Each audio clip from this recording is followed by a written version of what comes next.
کبھی میاں بیوی یا خاندان کے تعلق کچھ تلخ ہو جائے، کچھ ایسی باتیں آ جائیں جس سے کھچاؤ پیدا ہو جائے، جس سے یہ لگے کہ اس میں اب کچھ خرابیاں پیدا ہو رہی ہیں، تو اولاً یہ سب کی ذمہ داری ہے، ایک معاشرتی ذمہ داری ہے، ایک گھریلو ذمہ داری ہے، اور ہر ایک معاشرے میں رہنے والے زندہ دل انسان کے لیے ضروری ہے کہ اس رشتے کو جتنا ہو سکے بنانے کی کوشش کرے، سمجھا بجھا کر،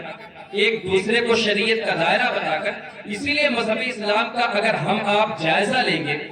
تو جتنا اہم نکاح کے لیے ہے اتنا ہی اہم اور اتنی ہی ذمہ داری کے ساتھ یہ کہا گیا ہے کہ اگر وہ رشتہ نہیں نبھ سکتا ہے، اس رشتے کو آپ نبھانے کے قابل نہیں ہیں، تو وہ رشتہ بالکل ایک بار کی نہیں توڑنے کا حکم ہے۔ شریعت میں میں سمجھتا ہوں کہ ہماری آپ کی مرضی نہیں چلتی ہے، جو قرآن کہتا ہے، جو نبی کریم صلی اللہ علیہ وسلم کا فرمان کہتا ہے، وہ ہمارے آپ کے مطابق ہونے چاہیے۔ اسی لیے شریعت نے کیا کہا کہ غصے میں دیا ہوا نکاح ہمیں آپ کو غور و فکر کرنی چاہیے۔ شراب نوشی کا اگر کوئی عادت ہے یا کوئی شخص نشے میں ہے تو اسے حد درجہ سوچنا چاہیے کہ جب ہم آپ نکاح کرتے ہیں تو کیا سوچتے ہیں، کیا سمجھ کر کرتے ہیں، کہ نکاح کتنی اہم چیزیں ہیں، تو اس کے توڑ کے لیے بھی، اس کے اتفاق کو نہ اتفاقی میں بدلنے کے لیے بھی، یا اس رشتے کو ختم کرنے کے لیے بھی ایسا نہیں ہے کہ آپ صبح کو اٹھے یا شام کو سوتے وقت بس آپ نے اپنی بیوی کو طلاقیں دے دی، ختم ہو گئی۔ عموماً ایسا ہوتا ہے کہ محفل میلاد پاک میں ان چیزوں کو اگر بیان کیا جائے تو تھوڑی سی انسان کے اندر مزاج میں تلخی آتی کہ یا موضوع کیا ہونا چاہیے، شادی کا موقع ہے، طلاق کے موضوع پر کیوں بات ہو رہی ہے۔ یہ اہم چیزیں ہیں، یہ معاشرے والی چیزیں ہیں، اور محفل میلاد سے آج میں نے خاص طور پر اس موضوع کو اس لیے لیا کہ یہاں صرف مرد حضرات نہیں، مسجدوں میں عموماً ہوتا ہے تو مرد حضرات موجود ہوتے ہیں یا بچے ہوتے ہیں، تقریباً محفل میلاد میں چاہے کم سنے چاہے زیادہ سنے، کم از کم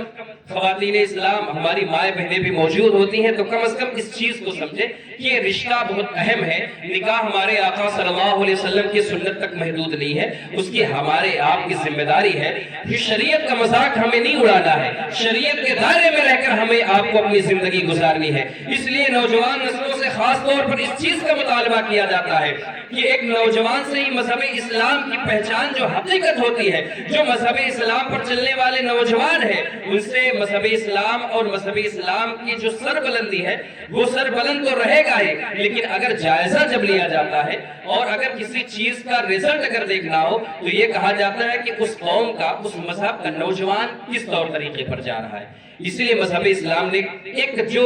بنیادی چیز بتائی ہے، ہم سب آپ جانتے ہیں کہ محرم اور غیر محرم کا، یعنی جن سے نکاح زندگی میں کبھی جائز ہی نہ ہو اور جن سے کبھی نکاح جائز ہو سکتا ہے، اسی لیے ایک دائرہ بتایا گیا ہے، محرم اور غیر محرم۔ آسان لفظوں میں یہ سمجھ کے رکھیں، غیر محرم وہ ہے جس سے آپ کا نکاح ہو سکتا ہے، اور محرم میں وہ آتے ہیں جس سے آپ کا نکاح نہیں ہو سکتا۔ ایک آسان لفظ ہے۔